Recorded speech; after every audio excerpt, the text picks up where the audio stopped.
I'm Angela Evans, and I'm the president-elect of APPAM, and I can't tell everyone how excited I am to continue on with this kind of a legacy. I've been part of APPAM for many, many years and have seen its evolution from a perspective of a policymaker, and now that I'm in the academic community, I just relish the fact that I'm going to be able to work with the APPAM leadership and the APPAM membership that continues to grow and continues to impress everyone with their knowledge and expertise. Before I came to the LBJ school, where now I'm serving as a professor for public policy and public management, I served at the Congressional Research Service for nearly 40 years. And in that position, it was an important position in terms of how we use research to help inform policymakers, and obviously these are some of the more important policymakers, I guess, in the world, if you say it that way, or if you think of it that way. But I was very used to looking at research and trying to go through the research in terms of how it might affect and implement policy. And while we heard today at this conference, which was a great conference, I'm sorry for those of you who couldn't attend, it's just fabulous. We did learn a lot today about some of the issues that continue to face us as both policymakers and as researchers to help bridge the gap between our worlds. So as I take on this very important position, I really am interested in further determining and how to strengthen that relationship between the academic community and the policy community. And I've been talking to several folks here who are also excited, so I'm so thrilled that I have the opportunity to do this for the organization.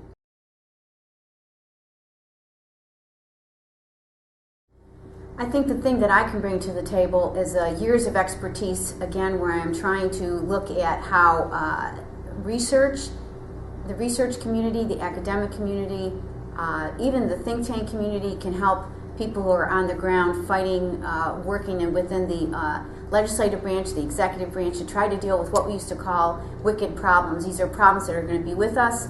Often we can't solve them, but we can help inform them, so the more we inform, the better. So for the 3 years that I'm president-elect, president, past president, I want to work with the organization and the leadership and the membership to ensure that we have a robust discussion of these things, that we help try to think about how we can solve some of the problems, some of the obstacles, get rid of some of the obstacles that we had in the way, and kind of keep advancing this, because I think when you do things in an iterative way and you do things that are collegial, collaborative, I think you have a better success rate in terms of getting people enrolled. I also would really like, this is something I did at CRS, so I have a little bias on this, and that is to ensure that we have really good, robust membership of a younger, more junior group coming in, so that they can learn from some of the people that are here, some of the veterans, we call ourselves veterans, who've been here a while, but also that we can have that knowledge transfer and that they can help bring the agency, even the association, even farther ahead than we did. So I'm really looking forward to 3 years. 3 years will go by very, very quickly, but I think with the kinds of experiences I benefited from, I'm hoping that I can return that to the organization as well.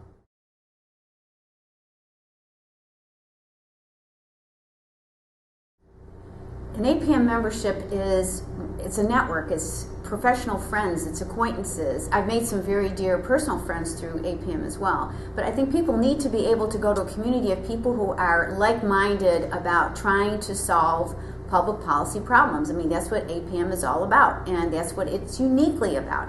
So how do we exploit that kind of energy and that focus to further this? I just can't see a world without this kind of policy analysis. And some people are very skeptical. They say politicians don't really need public policy analysis, but I'm in the opposite. I have a very opposite feeling.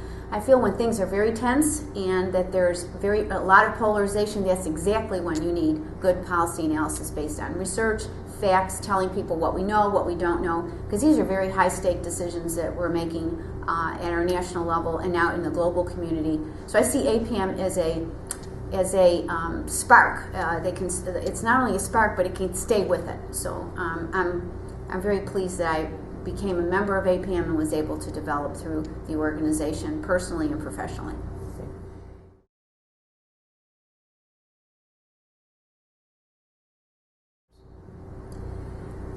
Well, our students really represent a broad range of options that they have, because before people would say, oh, public policy, when I started, when you said on policy analysis, a policy analyst, they would say, what's that? Is it a public manager? What is that? And so that field has grown. So our students now can go into nonprofits, they can go into federal, state, local government, they can go into large profit-making organizations that are big consulting firms. But I tell them that the kinds of training that you have both in the academic community that focus on public policy analysis, as well as in this organization, you're going to be picking up critical thinking skills, problem-solving skills. A little cynical about the kinds of information people talk to you about, and you'll be able to understand how to present those problems in a way that people can relate to them, plus be able to have some really good options for people, feasible options that people can look to try to solve or mitigate some of the big challenges. And students are going to face a lot more challenges than I faced when I first came into this community, simply because of the complexity of our nation and our nation's role in a more global, dispersed community. So I think this is a good place for them to be, to really hone in some of the important skills that they need, and to have a network of people that will be supportive throughout their career.